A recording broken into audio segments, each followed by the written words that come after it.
Internet সবার হাতে হাতে।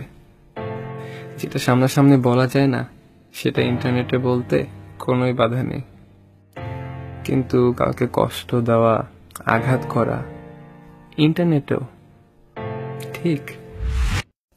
আমার ফ্রেন্ড প্রিয়ম, ছোটবেলা থেকে একসাথে বড় হয়েছি, ভাই এক কথায়।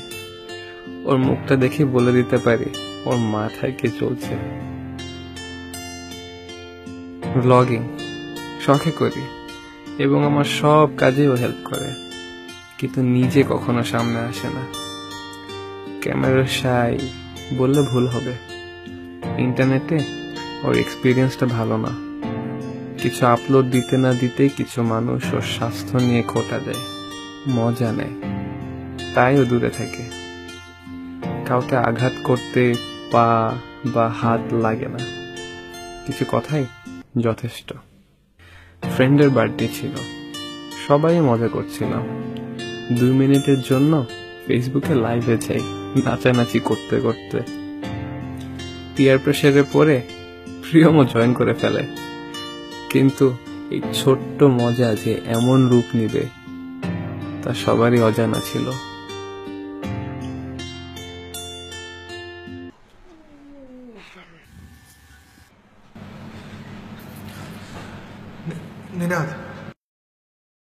হাজারটা রিয়াকশন, লাখের উপরে ভিউজ, অগণিত শেয়ারস এবং কমেন্টের কথা নয় বাদই দিলাম।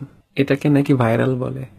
পেজে পেজে আপলোড, শেয়ারস আর মানুষের কমেন্টের ছড়াছড়ি, কিন্তু ও তো এটা চায়নি। এসব কি? এসব করার জন্য কি তোমাকে টাকা পয়সা দিয়ে আমি বড় করতেছি? তোমার জন্য সব কলিগরা হাসতেছে। তোমার মতো ছেলে হওয়া থেকে না হওয়া ভালো ছিল। যত সব।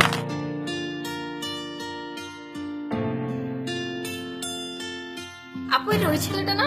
হ্যাঁ।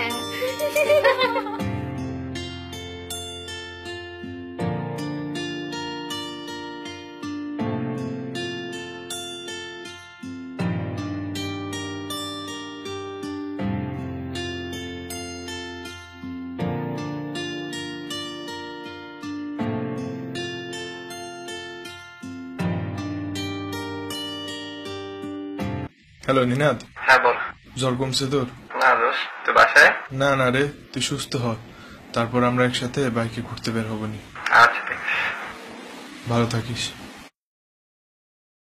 খুঁজি বন্ধু নেই পাশে, বন্ধু তুই কই, খুঁজি বন্ধু